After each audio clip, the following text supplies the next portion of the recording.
Being in this position, what it means to the city, to the program, to you guys. It's not. I don't think people who don't follow sport closely, they know how difficult it is to make this kind of thing. Yeah, every sport, every team has their ultimate goal, and to reach that destination spot. And Omaha's been the destination spot for 60-something years or so.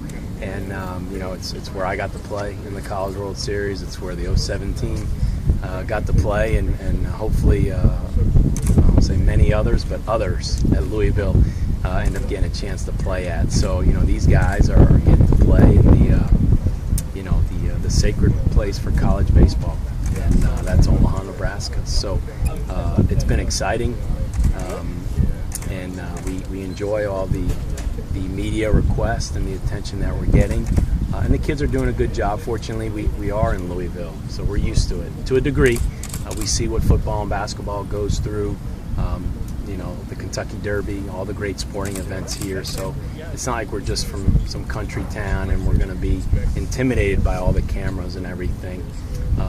We'll embrace it for what it is and be mature enough to focus when we need to focus. And that was the message Monday in the team meeting is make sure when we go to the weight room, make sure when we get on the field, let's focus. And that's what we've done a great job of in the last couple of weeks. It's one thing to get there, it's another to win it all. Yeah. Again, for those who don't know, how difficult is it, maybe a silly question, to win this whole thing against the 8, including you, the 8 best teams? Yeah, no, it's a great question because we follow teams every year you think would win it, and they don't. I made the mistake when Cal State Fullerton beat us pretty bad out there in 2009 in the Super Regionals, and I sat at their press conference there in California and said, these guys are going to win the whole thing. I don't see how they're not going to. They went 2-0. And so last year at Arizona, I made almost the opposite comment, which they probably used to their advantage. Because as bad as they beat us, I tried to warn their media, don't get comfortable yet. And they probably flipped it and said, this guy doesn't think we can win. And they went and won the whole thing. There's 8 teams there. 2 teams go 0-2. 2 teams go 1-2. So half the field is going 2-8. Good teams.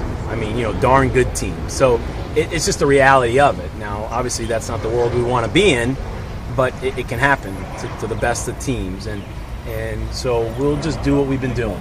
We'll just focus, have great practices this week, which today was our first practice. I thought there was good spirit, good energy, good focus. We were pretty good today.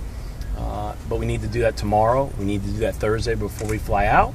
And then, which of the 8 teams can not just play the best, can they handle the circus atmosphere that's out there. You want to enjoy it, but there's a fine line.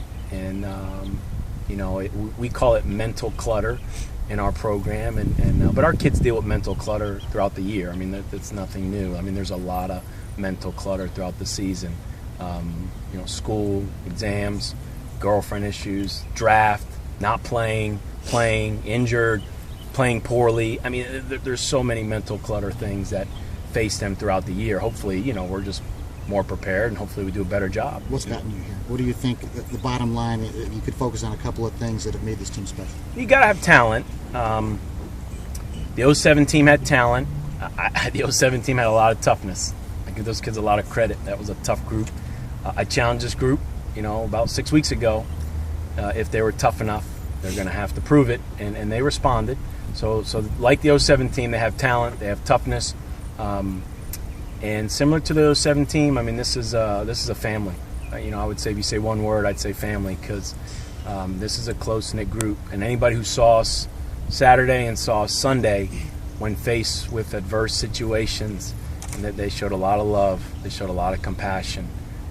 And sometimes we're too macho, to talk about love and compassion and things of that nature. But these guys have it. And what's neat is that means they'll have it for the rest of their lives. And that's what's neat about being on a successful team is they're bonded for the rest of their life.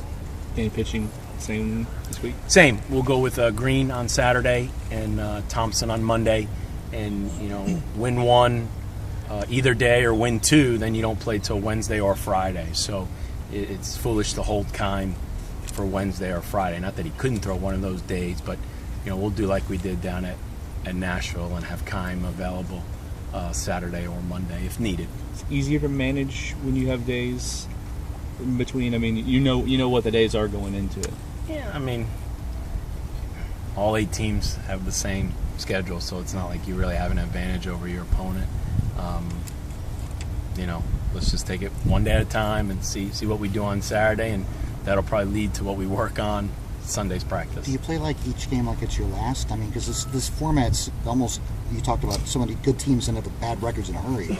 Is it all like this game you got to play like there is no tomorrow already? Or? I think you approach the pitching like that because you have the day off, and in no tournament, your conference tournament, the regionals, the super regionals, you don't get those days off. So you approach the first game knowing you have a day off. You play Monday, and if you win Monday, you have another day off. So I think from a pitching standpoint, teams use their arms, and there's no reason to keep a guy in the bullpen and save him because there is no game the next day. It's 2 days away, and if you don't win that day, if you've already got one loss, then like I said, 4 teams are going 2-8. So you want to stay out of that bracket. In the postseason, you've been all about each game at a time, not getting ahead of yourself. Now you're one day at a time. How hard is it to keep these guys focused and not too excited when this is their dream to get to Omaha? Yeah, just learn from the 07 team. Not that they did anything wrong, but those guys were the Roger Bannister. They broke the 4-minute mile. They broke the mental barrier, and for that, we're better off as a program. We're better off as coaches, and you're better off as players. Our administration, our fans, the media, everybody's better off because of that 07 experience. So take advantage of that, and I'll make a few different decisions maybe than I did in 07, and just to try to prepare these guys to keep it simple. Don't get too high. It's not a football game. It'll be emotional, but keep your emotions in check, and let's just play good baseball. Are you finding a lot of the guys from 07 are reaching out to these guys with words of encouragement? Yeah, they are to me, at least, and I'm sharing a lot of them. But, of course, we have Boomer's brother, so we have a brother now playing in Omaha, so I'm sure he's getting a lot of advice, which he should.